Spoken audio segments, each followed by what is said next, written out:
ഇസ്രായേൽക്കാർ പോയ വിവരം ഈജിപ്റ്റ് രാജാവ് പറഞ്ഞപ്പോൾ അവനും സേവകർക്കും അവരോടുണ്ടായിരുന്ന മനോഭാവം മാറി.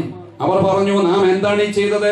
നമ്മുടെ അടിമകളായ ഇസ്രായേൽക്കാരെ വിട്ടയച്ചിരിക്കുന്നു. ഫറവോ തന്റെ രഥമൊരുക്കി സൈന്യങ്ങളെ സജ്ജമാക്കി. ഏറ്റവും മികച്ച 600 രഥങ്ങളും ഈജിപ്തിലെ മറ്റെല്ലാ രഥങ്ങളും അവയുടെ നായകന്മാരെയും അവൻ കൂടെ കൊണ്ടുപോയി. നല്ല അധ്വാനശീലരായ ജനത്തെ, നമുക്ക് ലാഭമുണ്ടാക്കി തരുന്ന ആ നല്ല ആരോഗ്യമുള്ള ജനത്തെ, തേജസ്കൃതരായ ജനത്തെ, ഇസ്രായേൽക്കാരെ വിട്ടുകൊടുത്തത് മോശമായി പോയി. നമുക്കിനി എന്താണ് വരാൻ പോകുന്നതെന്ന് ചിന്തിച്ചുകൊണ്ട് അവരുടെ പിന്നാലെ ഏറ്റവും മുന്തിരുന്ന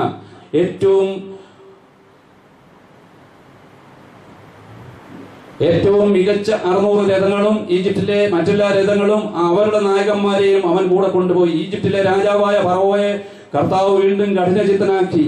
ധൈര്യപൂർവ്വം മുന്നോട്ട് പോയിക്കൊണ്ടിരുന്ന ഇസ്രായേൽക്കാരെ ഈജിപ്തുകാർ പിന്തുടർന്നു. ഫറവോയുടെ തേരുകളും കുതിരകളും കുതിരപ്പടയാളികളും സൈന്യം മുഴുവനും കടൽ തീരത്ത് എതിർവശത്ത് പാളയമടിച്ച ഇസ്രായേൽക്കാരുടെ സമീപം എത്തിച്ചേർന്നു. ആ ഇസ്രായേൽക്കാരുടെ മനോഭാവം നോക്കുക, അവരുടെ മനസ്സിലെ ഭീതി ഒന്ന് നോക്കുക. രക്ഷയില്ല മുന്നോട്ട്. ചെങ്കടലിന്റെ അരികിൽ വന്ന് നിൽക്കുകയാണ്, പാളയമടിപ്പിക്കുകയാണ്. ഒരു വശത്തോടുകൂടെ ഫറവോയുടെ സൈന്യവും ഫറവോയും ഏറ്റവും മികച്ച സൈന്യങ്ങളുമായിട്ട് വരുന്നു. ചെകുത്താനും കടലിനുമിടയിൽ എന്ന അനുഭവം നമ്മൾ പറയും. എന്ത് ചെയ്യും? ഫറവോ സമീപിച്ചുകൊണ്ടിരുന്നപ്പോൾ ഇസ്രായേൽ ജനം കണ്ണുകൾ ഉയർത്തി നോക്കി. തങ്ങളെ പിന്തുടരുന്ന ഈജിപ്തുകാരെ അവർ കണ്ടു. ഭയവിഹുലരായ ഇസ്രായേൽക്കാര് കർത്താവിനെ വിളിച്ചു പ്രാർത്ഥിച്ചു.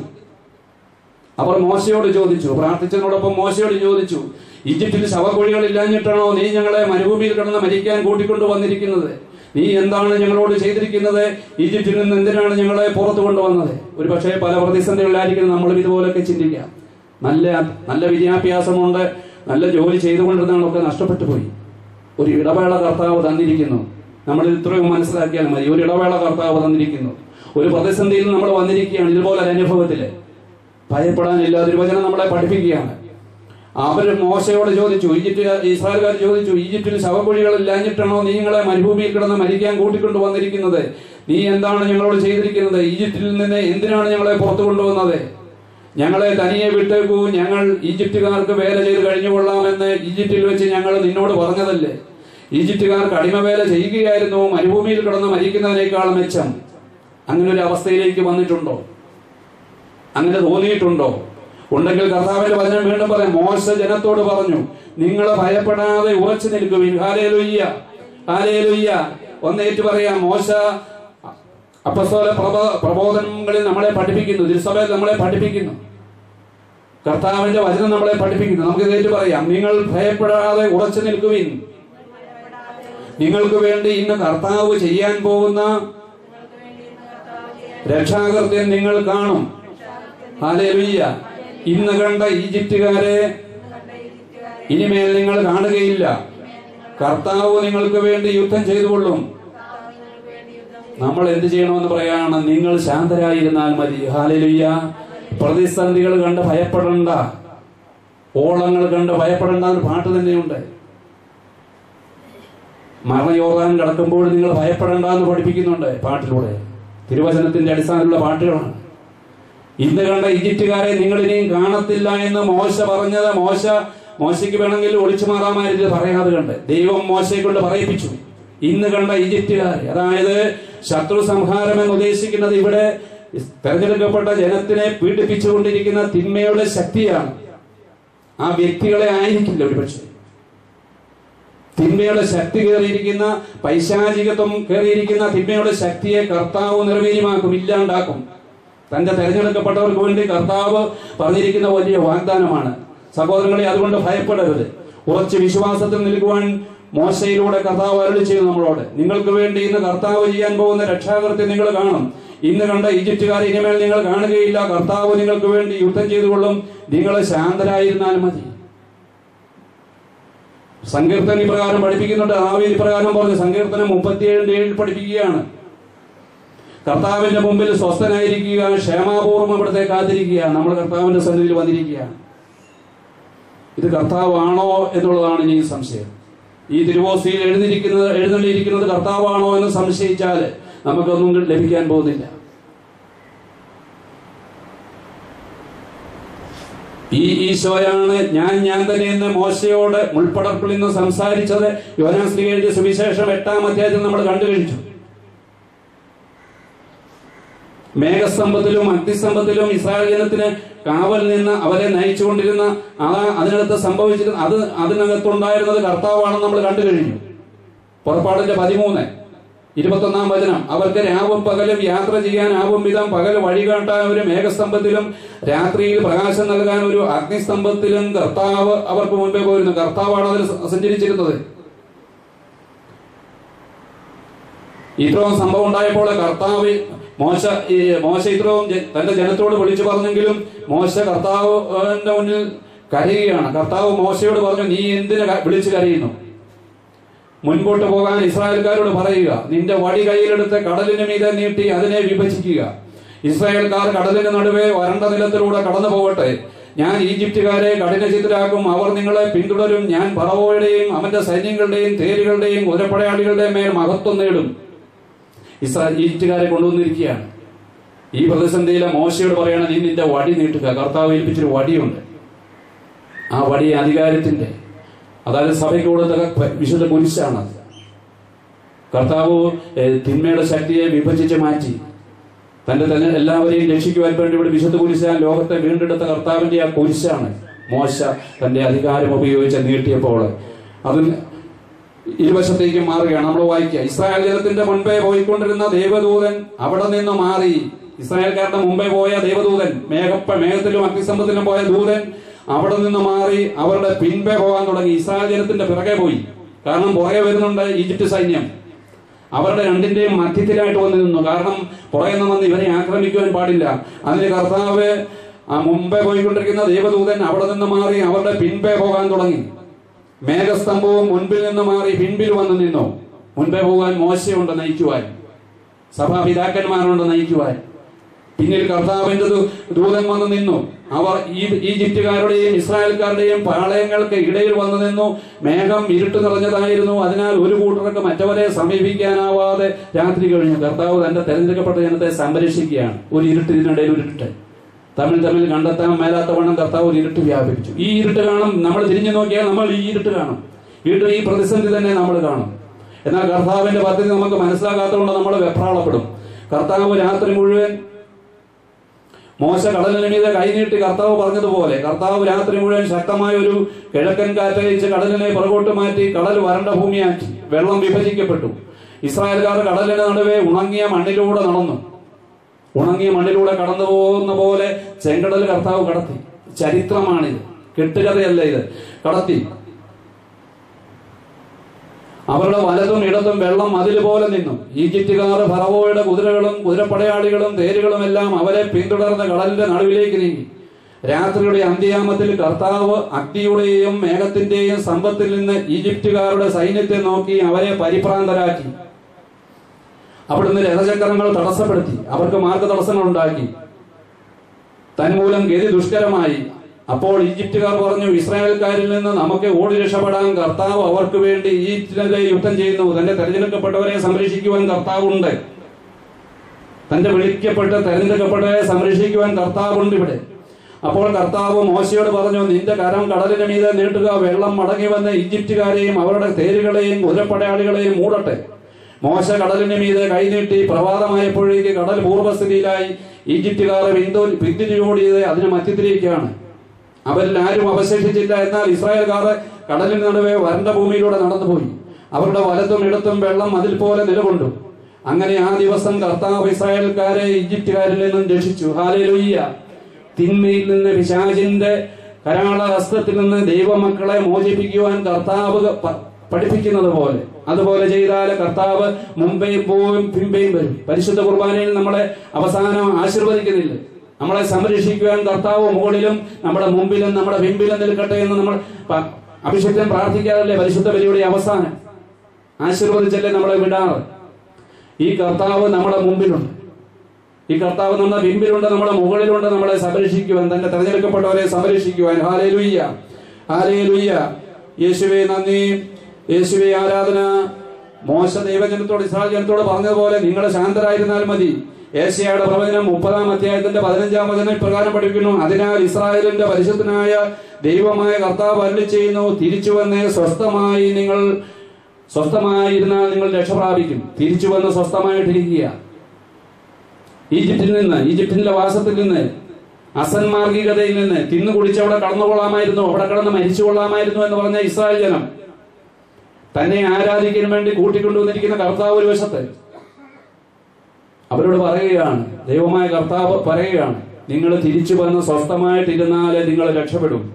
എന്തെന്നാൽ സ്വസ്ഥതയും ആശ്രയവുമായിരിക്കും നിങ്ങളുടെ ബലം. Hallelujah, hallelujah. സ്വസ്ഥതയും ആശ്രയവും, ദൈവാശ്രയവുമായിരിക്കും നിങ്ങളുടെ ബലം. സ്വസ്ഥത, ഈ സ്വസ്ഥത ലഭിക്കുന്ന നമ്മൾക്കറിയാം. ഏശയ്യായുടെ പ്രവചനം 7-ാം അധ്യായത്തിന്റെ 9-ാം വചനം പഠിപ്പിക്കുന്നുണ്ട്, വിശ്വസിക്കുന്നില്ലെങ്കിൽ നിങ്ങൾക്ക് സുസ്ഥിതി ലഭിക്കത്തില്ല. ഏശയ്യായുടെ പ്രവചനം 7-ാം അധ്യായം 9-ാം വചനം, വിശ്വസിക്കുന്നില്ലെങ്കിൽ നിങ്ങൾക്ക് സ്വസ്ഥിതി ലഭിക്കത്തില്ല. ഈ സുസ്ഥിതിയാണ് യഥാർത്ഥമായ സമാധാനം. ഇത് വിശ്വസിക്കുന്നവർക്കുള്ള അനുഗ്രഹമാണ്. സ്വസ്ഥത ലഭിക്കുക എന്ന് പറഞ്ഞാൽ വിശ്വസിക്കുന്നവർക്കുള്ള വലിയ അനുഗ്രഹമാണ്. Hallelujah, hallelujah. ഈശോയെ നന്ദി, ഈശോയെ ആരാധന. Hallelujah, hallelujah. യേശുവേ ആരാധന. യേശയ്യാ പ്രവചനം 31-ാം അധ്യായം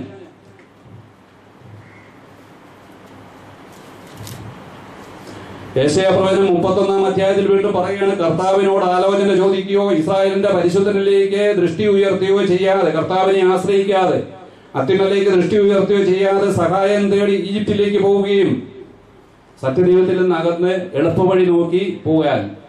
നമ്മൾ കണ്ടു, ഫിലിസ്ത്യരുടെ ദേശത്തിലുള്ള വഴിയിലെ എന്തുകൊണ്ടാണ് കർത്താവ് കൊണ്ടുപോയത്? അവര് തിരിച്ചു പോയേക്കുമെന്ന് ഭയപ്പെട്ട് എന്ന് വിചാരിച്ച കർത്താവ് ഭയപ്പെടുകയില്ല. അവർ മടങ്ങി പോയേക്കുമെന്ന് കർത്താവ് സ്വാതന്ത്ര്യം കൂടിപ്പോയാൽ എളുപ്പവഴിയാണല്ലോ, അവര് തിരിച്ചു വീണ്ടും പഴയ അവസ്ഥയിലേക്ക് പോകുമെന്ന് അറിയാവുന്ന കർത്താവ്, അവരുടെ ഹൃദയത്തെ അറിയുന്ന കർത്താവ് എളുപ്പവഴിയിലൂടെ അല്ല കൊണ്ടുപോയത്. കർത്താവിന്റെ പദ്ധതി ആ തിന്മയുടെ ശക്തിയെ ഇല്ലാതാക്കണമെന്ന പദ്ധതി ഉണ്ടായിരുന്നു. അവർ മടങ്ങിപ്പോയിരുന്നെങ്കിൽ വീണ്ടും തിരിച്ചു ചെല്ലുന്നതുകൊണ്ട് ഫറവോയും ഒന്നും വീണ്ടും ആ അടിമത്തത്തിലേക്കാണ് അവർ പോകാൻ സാധിക്കുക. ഇങ്ങനെ വീണ്ടും അടിമത്തത്തിലേക്ക് പോകാതിരിക്കുവാൻ വേണ്ടി ഒരുപക്ഷെ നമ്മൾ അനുഭവിച്ചുകൊണ്ടിരിക്കുന്ന ക്ലേശങ്ങൾ ഒരുപക്ഷെ കഠിനമായിരിക്കാം. ദൈവത്തിന്റെ മുമ്പിൽ സന്നിധിയിലിരുന്ന് ശാന്തതയോടെ ഇരുന്ന് പ്രാർത്ഥിക്കുമ്പോൾ ദൈവത്തിന്റെ അരുളപ്പാടുകൾ, വെളിപ്പെടുത്തലുകൾ ഈ ദിവികാരണത്തിന് മുമ്പിൽ ഇരിക്കുമ്പോൾ ലഭിക്കും. Hallelujah, hallelujah. ഈ പറയുന്ന നിങ്ങളുടെ മുമ്പിൽ നിന്ന് പ്രസംഗിച്ചുകൊണ്ടിരിക്കുന്ന ഈ പുള്ളിക്ക് ഒരു ക്ലേശങ്ങളും ഇല്ല എന്നല്ല. എന്റെ ക്ലേശങ്ങൾ ഞാൻ കർത്താവിനെ ഏൽപ്പിച്ചു. ശാന്തമായിട്ടിരിക്കുമ്പോൾ എനിക്ക് കർത്താവ് വെളിപ്പെടുത്തി തന്നിരിക്കുന്നത്, എന്നെ ഇവിടെ നിർത്തിയിരിക്കുന്നത് അനേക ആത്മാക്കളുടെ രക്ഷയ്ക്ക് വേണ്ടി പ്രവർത്തിക്കുവാനാണ്. ആത്മാക്കളുടെ രക്ഷയ്ക്ക് വേണ്ടി. എന്റെ കാര്യങ്ങളെല്ലാം ഇപ്പോൾ സാധിച്ചെന്ന് ഒരുപക്ഷെ ഞാൻ പോയേക്കുമെന്ന് കർത്താവ് വിചാരിക്കുന്നുണ്ടായിരിക്കാം. കർത്താവിനറിയാം എന്റെ ഹൃദയത്തിന്റെ, എനിക്കറിഞ്ഞുകൂടാ.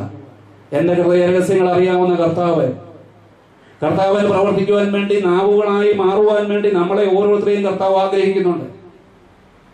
വചനം കേട്ടിട്ട് പോകുന്നവർ മാത്രമല്ല, അത് അനുവർത്തിക്കുന്നവരാക്കി മാറ്റുവാൻ കർത്താവ് നമ്മളെ ഉദ്ദേശിക്കുന്നുണ്ട്. അതുകൊണ്ട് തിരുവചനത്തിലൂടെ ആദ്യം കർത്താവ് എനിക്കൊരു പ്രബോധനം തന്നതാണ്. ഇവിടെ കാണുന്നത് എനിക്കൊരു ചെറിയ ജനക്കൂട്ടമല്ല. ഈ ജനക്കൂട്ടത്തെ കർത്താവ് ഒരു വലിയ ജനക്കൂട്ടമായിട്ടാണ് കാണുന്നത്. ലോകം മുഴുവനുള്ള സകല മക്കളെയും നേടുവാൻ വേണ്ടി ആത്മരക്ഷയ്ക്കാണ്. താൽക്കാലികമായ ചില സംഭവങ്ങൾ നേടിത്തന്നിട്ട് നിങ്ങളെ ഉപേക്ഷിക്കുന്ന കർത്താവ് അല്ല, നിങ്ങളെ ചേർത്ത് നിർത്തുവാൻ ആഗ്രഹിക്കുന്ന കർത്താവാണ്. Hallelujah, hallelujah. തിന്മയുടെ ശക്തിയെ നിർവീര്യമാക്കിയിട്ട് കൂടെ കൊണ്ടുനടക്കുന്ന കർത്താവാണ്. ഒരു തിന്മയുടെ ഒരു ശക്തിക്ക് നമ്മുടെ മേൽ അധികാരം ഉണ്ടായിരിക്കുകയില്ല. തിരുവചനം ഇപ്രകാരം പറയുന്നു, കർത്താവിനോട് ആലോചന ചോദിക്കുകയോ ഇസ്രായേലിന്റെ പരിശുദ്ധനിലേക്ക് ദൃഷ്ടി ഉയർത്തുകയോ ചെയ്യാതെ സഹായം തേടി ഈജിപ്തിലേക്ക് പോവുകയും കുതിരയെ ആശ്രയിക്കുകയും രഥങ്ങളുടെ എണ്ണത്തിലും കുതിരപ്പടയാളിയുടെ കരുത്തിലും വിശ്വാസം അർപ്പിക്കുകയും ചെയ്യുന്നവർക്ക് ദുരിതം. ഏറ്റവും മികച്ച രഥങ്ങൾ കൊണ്ടൊക്കെ വന്നതാണ്, പക്ഷെ എല്ലാം കർത്താവ് വെള്ളത്തിലാക്കി. ആ ഈജിപ്ത് ജനത്തെ ഇനി നിങ്ങൾ കാണത്തില്ല എന്ന് മോശയോട് പ്രവചിച്ചതുപോലെ തന്നെ സംഭവിച്ചു. അവിടുന്ന് ജ്ഞാനിയും നാശം വരുത്തുന്നവരുമാണ്. അവിടുന്ന് തന്റെ വാക്ക് പിൻവലിക്കുകയില്ല. തിന്മ പ്രവർത്തിക്കുന്നവരുടെ ഭവനങ്ങൾക്കെതിരായും അനീതി പ്രവർത്തിക്കുന്നവരെ സഹായിക്കുന്നവർക്കെതിരായും അവിടുന്ന് എഴുന്നേൽക്കും. അനീതി പ്രവർത്തിക്കുന്നവരെ നമ്മൾ ഒരുപക്ഷെ സഹായിക്കാൻ അതിന് നമ്മളാണ് ശിക്ഷ വാങ്ങേണ്ടിയിരിക്കുന്നത് പറയുന്നു. ഈജിപ്തുകാർ മനുഷ്യരാണ്, ദൈവമല്ല. ഈജിപ്തിലെ നിങ്ങൾ പോയി ആശ്രയിക്കരുത്. ആശ്രയം തേടി നമ്മൾ കൂടുതൽ പണം സിദ്ധിക്കാവുന്ന മേഖലകളിലേക്ക് പോയാൽ, ദൈവാരാധനയ്ക്കുള്ള സാഹചര്യമില്ലാത്ത അവസ്ഥയിലേക്ക് വന്നാൽ നമ്മൾ ആത്മാക്കളെ നഷ്ടപ്പെട്ടു പോകും. ഈജിപ്തുകാർ മനുഷ്യരാണ്, ദൈവമല്ല. അവരുടെ കുതിരകൾ ജഡമാണ്, ആത്മാവല്ല. കൊരിന്ത്യസ്കാർക്ക് എഴുതിയ 1-ാം ലേഖനത്തിന്റെ 2-ാം അധ്യായത്തിന്റെ 2-ാം ലേഖനം 3-ാം അധ്യായത്തിന്റെ 17-ാം വചനം പഠിപ്പിക്കുന്ന കർത്താവ് ആത്മാവാണ്. കർത്താവിന്റെ ആത്മാവുള്ളിടത്ത് സ്വാതന്ത്ര്യമുണ്ട്. അടിമത്തത്തിൽ നിന്ന് വിമോചിപ്പിക്കുന്ന കർത്താവാണത്. പറവോടെ അടിമത്തമല്ല. ഇനിയും പറവോടെ അടിമത്തം ലോകത്തിന്റെ മോഹങ്ങളിൽപ്പെട്ട ലോകത്തിന്റെ ആ അടിമത്തത്തിലല്ല, പാപത്തിന്റെ അടിമത്തത്തിലുമല്ല. കർത്താവ് ആത്മാവാണ്. കർത്താവിന്റെ ആത്മാവുള്ളിടത്ത് സ്വാതന്ത്ര്യമുണ്ട്. Hallelujah, hallelujah. യേശുവേ നന്ദി, യേശുവേ ആരാധന. ഹല്ലേലൂയ. മേഘത്തണലില് മേഘസ്തംഭത്തില് സഞ്ചരിച്ച കർത്താവിനെ നമുക്കൊന്ന് കാണാം. ദൈവമായ കർത്താവ് യുഗാന്ത്യത്തോളം നമ്മളോടൊപ്പം ഉണ്ടായിരിക്കുമെന്ന് അരുളി ചെയ്ത കർത്താവ്, അത് ഈശോയാണല്ലോ അത് പറഞ്ഞത്, ആർക്കും സംശയമില്ലല്ലോ. തിരുവചനം ഇപ്രകാരം പഠിപ്പിക്കുകയാണ്. ലൂക്കായുടെ സുവിശേഷം 9-ാം അധ്യായത്തിന്റെ 34-35 വചനങ്ങൾ എടുക്കുമ്പോൾ അറിയാം, ഈശോ രൂപാന്തരപ്പെടുന്ന താബോർ മലയിൽ രൂപാന്തരപ്പെട്ട വേളയില് മോശയും ഏലിയായും ഈശോയും സംസാരിച്ചു കൊണ്ടിരിക്കുന്നു. പത്രോസ് പറയുന്നു, ഈശോയോട് പറയുന്നു, 3 കൂടാരങ്ങൾ ഉണ്ടാക്കി നമുക്ക് ഇവിടെ ആയിരിക്കാം എന്ന് സംസാരിച്ചപ്പോൾ ഇത് പറയുമ്പോൾ ഒരു മേഘം വന്ന് അവരെ ആവരണം ചെയ്തു. അവൻ മേഘത്തിനുള്ളിലായപ്പോൾ ശിഷ്യന്മാർ ഭയപ്പെട്ടു. മേഘസ്തംഭത്തിൽ പോയത്, അഗ്നിസ്തംഭത്തിൽ സഞ്ചരിച്ചിരുന്നത് ദൈവമായ കർത്താവാണെന്ന് പുറപ്പാട് പുസ്തകത്തിൽ നമ്മൾ കണ്ടു കഴിഞ്ഞു. ഇവിടെ നോക്കുക, ഈശോയെ മൂടുവാൻ വേണ്ടി ഒരു മേഘം കടന്നു വരികയാണ്. അവൻ മേഘത്തിനുള്ളിലായപ്പോൾ ശിഷ്യന്മാർ ഭയപ്പെട്ടു. അപ്പോൾ മേഘത്തിൽ നിന്ന് ഒരു സ്വരം കേട്ടു. മേഘത്തിൽ നിന്നാണ് അന്നും മോശയും കേട്ടത്. അവരെ ഇപ്രകാരം കൊണ്ടുപോകണമെന്ന് അരുളി ചെയ്തത് മേഘത്തിൽ നിന്നാണ്. മേഘത്തിൽ നിന്ന് ഒരു സ്വരം കേട്ടു, ഇവൻ എന്റെ പുത്രൻ, എന്റെ തെരഞ്ഞെടുക്കപ്പെട്ടവൻ, ഇവന്റെ വാക്ക് ശ്രവിക്കുവിൻ. മേഘത്തിൽ നിന്നൊരു സ്വരം കേട്ടു. ഈശോയെ പറ്റിയാണ് പറഞ്ഞത്. ഈ കൂദാശ സ്ഥാപിച്ച്, ഈ പരിശുദ്ധ കുർബാന സ്ഥാപിച്ച ഈ ഈശോയെ തന്നെ മേഘത്തിൽ നിന്നൊരു സ്വരം കേൾക്കുകയാണ്. നടപടി പുസ്തകത്തിലേക്ക് കടന്നു വരുമ്പം കാണാം, 1-ാം അധ്യായത്തിൽ കാണാം നമുക്ക്. അവിടെ ഈശോ സ്വർഗാരോഹണം ചെയ്തതിന് മുമ്പായിട്ട് ശിഷ്യന്മാരും എല്ലാവരും കൂടെ കർത്താവ് സ്വർഗാരോഹണ മലയിലേക്ക്, അവിടുന്ന് കർത്താവ് സ്വർഗത്തിലേക്ക് എടുക്കപ്പെട്ടു. ഒരു മേഘം വന്ന് അവിടുത്തെ മൂടിയ തിരുവചനം പറയുകയാണ്. ഇത് പറഞ്ഞു കഴിഞ്ഞപ്പോൾ അവർ നോക്കി നിൽക്കെ അവൻ ഉന്നതങ്ങളിലേക്ക് സമൂഹിക്കപ്പെട്ടു. ഒരു മേഘം വന്നവനെ അവരുടെ ദൃഷ്ടിയിൽ നിന്നും മറച്ചു. ഹല്ലേലൂയ. ഈ നമ്മുടെ ഈശോയെ ഒരു മേഘം വന്ന് മറച്ചു. പഴയ ഇസ്രായേൽ ജനത്തെ, മോശയുടെ കാലത്ത് ജനത്തെ ചെങ്കടലിലൂടെ മേഘസ്തംഭത്തിലും അഗ്നിസ്തംഭത്തിലും കൊണ്ടുപോയിരുന്ന അതേ കർത്താവ് സ്വർഗാരോഹണം ചെയ്യുമ്പോൾ കാണുന്ന ഇതാണ്, ഒരു മേഘം വന്ന് കർത്താവിനെ മറച്ചു. അപ്പോൾ കർത്താവ് 2 മാലാഖമാരെ പ്രത്യക്ഷപ്പെടും. നിങ്ങൾ എന്താണ് ഈ നോക്കിയിരിക്കുന്നത്? നിങ്ങളുടെ സ്വർഗത്തിലേക്ക് കരേറിയ ഈശോ ഇനിയും വീണ്ടും വരും. സ്വർഗത്തിൽ നിന്നുള്ള സ്വരം കർത്താവിനെ മേഘത്തിൽ മറച്ചുകൊണ്ട് കൊണ്ടുപോയി. Hallelujah, hallelujah. യേശുവേ നന്ദി, യേശുവേ സ്തുതി. ഹല്ലേലൂയ. അഗ്നിസ്തംഭത്തിലൂടെ നടന്ന കർത്താവിനെ നമുക്ക് കാണാം. അഗ്നിസ്തംഭത്തിലും കർത്താവ് തന്നെയാണ് സംസാരിച്ചത്. പുറപ്പാട് പുസ്തകത്തിൽ കാണുന്നത് 3-ാം അധ്യായത്തിന്റെ 1-2 വചനങ്ങൾ. മരുഭൂമിയുടെ മറുഭാഗത്ത് ആടുകളെ മേയ്ക്കവെയാണ് മോശ കർത്താവിനെ കാണുന്നത്. എരിയുന്ന മുൾപടർപ്പിനുള്ളിൽ അഗ്നിയിൽ നിന്നുകൊണ്ട്, എരിഞ്ഞു തീരാത്ത ഒരു അഗ്നിയിൽ നിന്നുകൊണ്ട് കർത്താവ് മോശയോട് സംസാരിച്ചു. അവിടെ നിന്നാണ് പറഞ്ഞത്, ഞാൻ തന്നെയെന്ന്. അതാണ് ഈശോ യോഹന്നാൻ ശ്ലീഹായുടെ സുവിശേഷം 8-ാം അധ്യായത്തിൽ 24-29 വചനങ്ങളിൽ ഇത് വീണ്ടും വെളിപ്പെടുത്തി തരുന്നുണ്ട്. ഞാനാകുന്നവൻ ഞാൻ തന്നെ എന്ന് ഈശോ വെളിപ്പെടുത്തി തരികയാണ്. അതേ ഈശോ ആണ് ഈ തിരുവോസ്തിയിൽ എഴുന്നള്ളിയിരിക്കുക. ഹല്ലേലൂയ. ദാനിയേലിന്റെ പുസ്തകത്തിലെ 3-ാം അധ്യായത്തിൽ നമുക്ക് കാണാം, ആ 3 യുവാക്കള് നെബൂഖദ്നേസർ രാജാവ് സ്ഥാപിച്ചിരുന്ന ഒരു പ്രതിവലിയ ബിംബത്തെ ആരാധിക്കാതിരുന്നപ്പോൾ ഒരു നിയമമുണ്ടാക്കി. അതിന് ആ ബിംബത്തിന് മുമ്പിൽ ആരാധിക്കാത്ത ജനത്തെ അഗ്നികുണ്ഡത്തിൽ എറിഞ്ഞു വധിക്കണം. യഹൂദന്മാരായ 4 പേര്, ദാനിയേല്, മേശക്, ശദ്രക്, അബേദ്നെഗോ എന്ന 4 പേര്, ഈ 3 കുട്ടികളെ, ഈ 3 യുവാക്കന്മാരെ എരിയുന്ന അഗ്നികുണ്ഡത്തിലേക്ക് എറിയുകയാണ്. എന്നാൽ അവരെ എറിയുവാൻ പോയ കൽദായക്കാര് എരിഞ്ഞു ചാമ്പലായി പോയി. ദൈവജനത്തെ ഇല്ലായ്മ ചെയ്യുവാൻ പോയ, അഗ്നികുണ്ഡം തിളപ്പിച്ച് വലിയ ശക്തിയോടുകൂടി ജ്വലിപ്പിച്ചിരുന്ന ആ കൽദായര് അവർ കത്തിച്ചാമ്പലായി പോയിന്ന് ദാനിയേലിന്റെ പുസ്തകം വായിക്കുമ്പോൾ നമുക്ക് മനസ്സിലാകുന്നുണ്ട്. അസറിയായോടും, അഗ്നികുണ്ഡത്തിലേക്ക് എറിയപ്പെട്ട ആ അസറിയായോടും കൂട്ടുകാരോടും കൂടെ നിൽക്കുന്നതിന് കർത്താവിന്റെ ദൂതൻ ചൂളയിലേക്ക് ഇറങ്ങിച്ചെന്ന് അഗ്നിജ്വാലയെ ചൂളയിൽ നിന്ന് അകറ്റി. ഹല്ലേലൂയ. അഗ്നിസ്തംഭത്തിൽ നടന്ന കർത്താവ് തെരഞ്ഞെടുക്കപ്പെട്ടവനെ സംരക്ഷിക്കുന്നു. തെരഞ്ഞെടുക്കപ്പെട്ട ജനത്തിനെതിരായിട്ടുള്ള തിന്മയുടെ ശക്തിയെ ചാമ്പലാക്കുന്നു. Hallelujah, hallelujah. ഇന്ന് കണ്ട ഈജിപ്തുകാരെ നിങ്ങൾ ഇനിയും കാണത്തില്ല, ഭയപ്പെടേണ്ട, സ്വസ്ഥമായിട്ടിരുന്നാൽ മതി എന്നുള്ള കർത്താവിന്റെ തിരുവചനം ഓർക്കുക. വിശ്വാസത്തിന്റെ ഫലമാണ്, വിശ്വാസത്തിന്റെ യോഗ്യത മൂലമുണ്ടാകുന്ന ഒരു ഫലമാണ് സ്വസ്ഥത. ശാന്തത എന്ന് പറയുന്നതും കർത്താവിന്റെ ദാനമാണത്. സങ്കീർത്തനം 46:10 പഠിപ്പിക്കുന്ന പോലെ നിങ്ങൾ ശാന്തരായിരുന്നാൽ മതി, ശാന്തമാവുക, ഞാൻ ദൈവമാണെന്ന് അറിയുക. അതേ കർത്താവാണ് ഇവിടുന്നോണ്ട് പറയുക, ശാന്തമാവുക, ഞാൻ കർത്താവാണെന്ന് അറിയുക, ഞാൻ ദൈവമാണെന്ന് അറിയുക. നടപടി പുസ്തകത്തിന്റെ 2-ാം അധ്യായം നമ്മൾ കണ്ടതാണ്. പന്തക്കോസ്താ ദിനത്തിൽ സമാഗതമായപ്പോൾ അമ്മയോടൊപ്പം അപ്പസ്തോലന്മാരെല്ലാം ഒരുമിച്ച് കൂടിയിരിക്കുകയായിരുന്നു. കൊടുങ്കാറ്റടിക്കുന്നത് പോലുള്ള ഒരു ശബ്ദം പെട്ടെന്ന് ആകാശത്ത് നിന്നുണ്ടായി. അത് അവർ സമ്മേളിച്ചിരുന്ന വീട് മുഴുവൻ നിറഞ്ഞു. അഗ്നിജ്വാലകൾ പോലുള്ള നാവുകൾ തങ്ങൾ ഓരോരുത്തരുടെയും മേൽ വന്നു നിൽക്കുന്നതായി അവർ കണ്ടു. ഹല്ലേലൂയ. അഗ്നിസ്തംഭത്തിൽ സഞ്ചരിച്ച കർത്താവ് പഴയ നിയമത്തിലെ പഴയ ഇസ്രായേലിനെ മേഘത്തൂണിലും അഗ്നിസ്തംഭത്തിലും നയിച്ച അതേ കർത്താവ് ഇതാ പുതിയ നിയമസഭയില് ഇസ്രായേൽ, പുതിയ ഇസ്രായേലായ തന്റെ തെരഞ്ഞെടുക്കപ്പെട്ട ദൈവജനത്തെ നയിക്കുന്ന അതേ കർത്താവ്, ഞാൻ തന്നെ എന്ന് അറിയുന്നില്ലെങ്കിൽ നിങ്ങളുടെ പാപങ്ങൾ നിങ്ങൾ മരിക്കുമെന്ന് പറഞ്ഞ കർത്താവ്, എന്റെ ശരീരം ഭക്ഷിക്കുകയും എന്റെ രക്തം പാനം ചെയ്യുകയും ചെയ്യുന്നില്ലെങ്കിൽ നിങ്ങൾ മരിക്കും എന്നരുളിച്ചത് കർത്താവ് ഈ തിരുവോസ്തിയിൽ എഴുന്നള്ളിയിരിക്കുന്നു. ഹല്ലേലൂയ. നമുക്കൊന്ന് എഴുന്നേറ്റ് നിന്ന് സ്തുതിക്കാം. ഹല്ലേലൂയ. കർത്താവിന്റെ ദൈവിക വെളിപാടിലെ കർത്താവിനെ ഒന്ന് സ്തുതിക്കാം. ഹല്ലേലൂയ. അതേ ദൈവം കർത്താവിന്റെ വചനം പറയാണ്, മലാക്കി 3:6 പറയാണ്, കർത്താവായ എനിക്ക് മാറ്റമില്ല, ആദിയും അന്ത്യവുമായവൻ, ആദിയും അന്ത്യവുമായവൻ കർത്താവായി എനിക്ക് മാറ്റമില്ല എന്നും യുഗാന്ത്യത്തോളം ഞാൻ നിങ്ങളോടൊപ്പമായിരിക്കുമെന്ന് അറിയിച്ചത് കർത്താവാണ്. ലിവികാരണത്തിൽ ഒരപ്പകഷ്ണമായിട്ട് നമുക്ക് മേഘസ്തംഭം പോലെ ആ മേഘസ്തംഭത്തിൽ ഇരുന്നുകൊണ്ട് സംസാരിച്ച, അഗ്നിസ്തംഭത്തിൽ ഇരുന്ന് സംസാരിച്ച അതേ കർത്താവ് ഈ തിരുവോസ്തിയിൽ ഇരുന്നുകൊണ്ട് സംസാരിക്കുന്നുണ്ട്. ഞാനാണ് സ്വർഗത്തിൽ നിന്ന് ഇറങ്ങി വന്ന ജീവനുള്ള അപ്പം. ഹല്ലേലൂയ. ഹല്ലേലൂയ. എന്നെ ഭക്ഷിക്കുന്നവൻ നിത്യം ജീവിക്കും. ഹല്ലേലൂയ. ഹല്ലേലൂയ. ഹല്ലേലൂയ. വെറുതെ ജീവിക്കുകയല്ല, ഞാൻ വന്നിരിക്കുന്നത് ജീവൻ നൽകാനും അത് സമർത്ഥമായിട്ട് നൽകുവാനുമാണ്. ഹല്ലേലൂയ. ഹല്ലേലൂയ. നിങ്ങൾ ശാന്തരായിട്ടിരുന്നാ മതി, സ്വസ്ഥതയിലിരുന്നാ മതി. ശാന്തതയും സ്വസ്ഥതയുമായിരിക്കും നിങ്ങളുടെ വിശ്വാസത്തിന്റെ ഫലവും ബലവും. ഹല്ലേലൂയ. ഹല്ലേലൂയ. ഹല്ലേലൂയ. ഹല്ലേലൂയ. യേശുവേ നന്ദി. ഹല്ലേലൂയ. ഹല്ലേലൂയ. ഹല്ലേലൂയ. കരങ്ങൾ ഉയർത്തും സ്തുതിച്ചേ. ഹല്ലേലൂയ. ഹല്ലേലൂയ. ദൈവത്തിന്റെ വെളിപ്പെടുത്തലുകളെ ഓർത്ത് സ്തുതിച്ചേ. ഹല്ലേലൂയ. ഹല്ലേലൂയ. ഉൾപ്പെടൽ മോശയോട് സംസാരിച്ച അതേ ദൈവം, കത്തി എരിഞ്ഞ് ചാമ്പലാകാത്ത അഗ്നികുണ്ഡത്തിൽ സംസാരിച്ച അതേ കർത്താവ്, മേഘസമ്പത്തിൽ സംസാരിച്ച അതേ കർത്താവ് നമ്മൾ കണ്ടു. പുതിയ നിയമസഭയിൽ നമ്മൾ കണ്ടു. ഹല്ലേലൂയ. ഹല്ലേലൂയ. ഹല്ലേലൂയ. ആരാധന, സ്തുതി, മഹത്വം.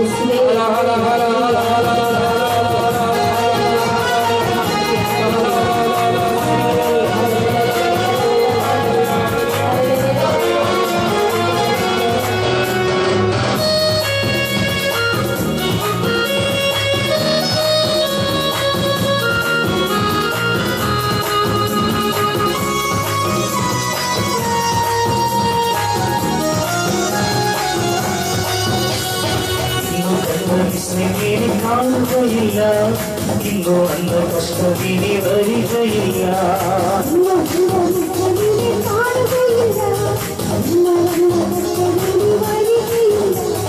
പാപത്തിന്റെ കൂടാരത്തിൽ അടുക്കയില്ല,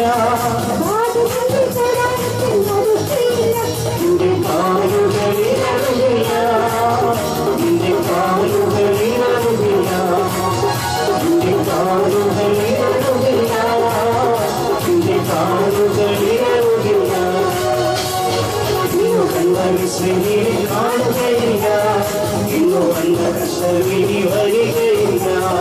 ഇന്നു കണ്ട വിശ്രമിയിൽ കാണുകയില്ല, ഇന്നു കണ്ട കഷ്ടവിനി വരികയില്ല.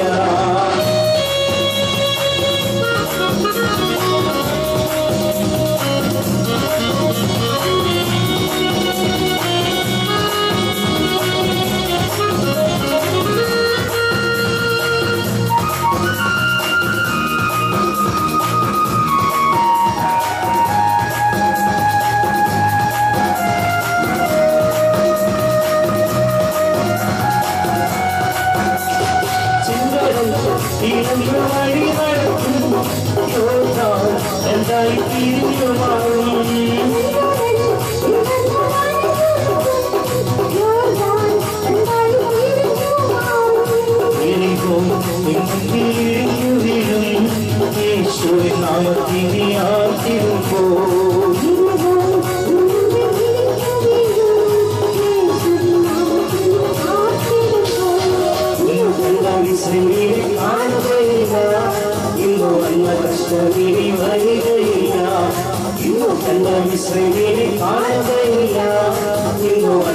കഷ്ടമേ വരികയില്ല.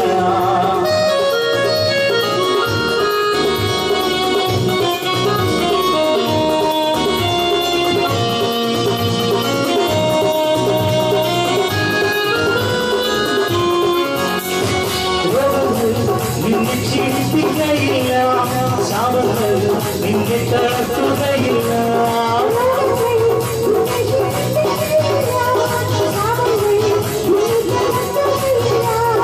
ആഭിചാരം യാക്കോബിനെ ഫലിക്കയില്ല, ലക്ഷണങ്ങൾ ഇസ്രായേലിനെ ഏൽക്കയില്ല.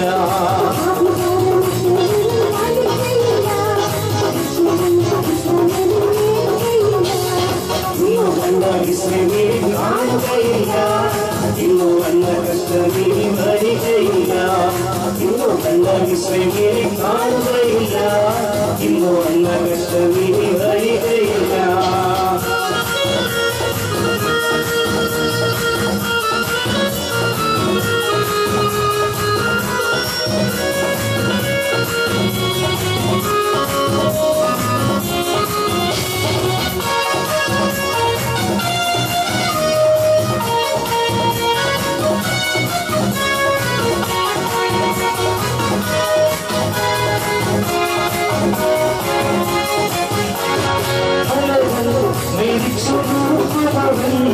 കുഞ്ഞുകൾ തകർത്തുമാക്കുന്നവൻ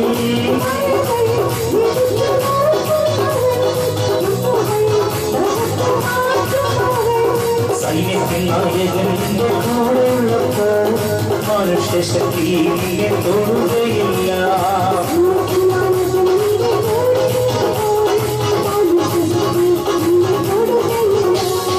ഇന്നു കണ്ട ഇസ്രായേലിനെ കാണുകയില്ല, ഇന്നു വന്ന കഷ്ടമേ വരികയില്ല. ഇന്നു കണ്ട ഇസ്രായേലിനെ കാണുകയില്ല, ഇന്നു വന്ന കഷ്ടമേ വരികയില്ല.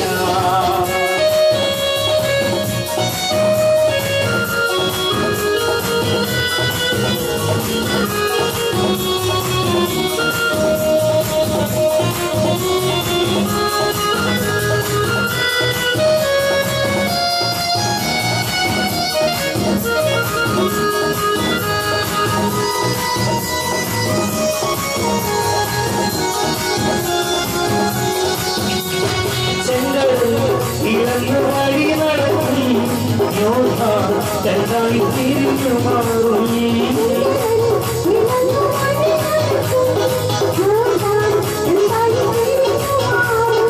ിരിക്കു വീഴും യേശുവിൻ നാമത്തിൽ നീ ആർത്തിരുമ്പോ.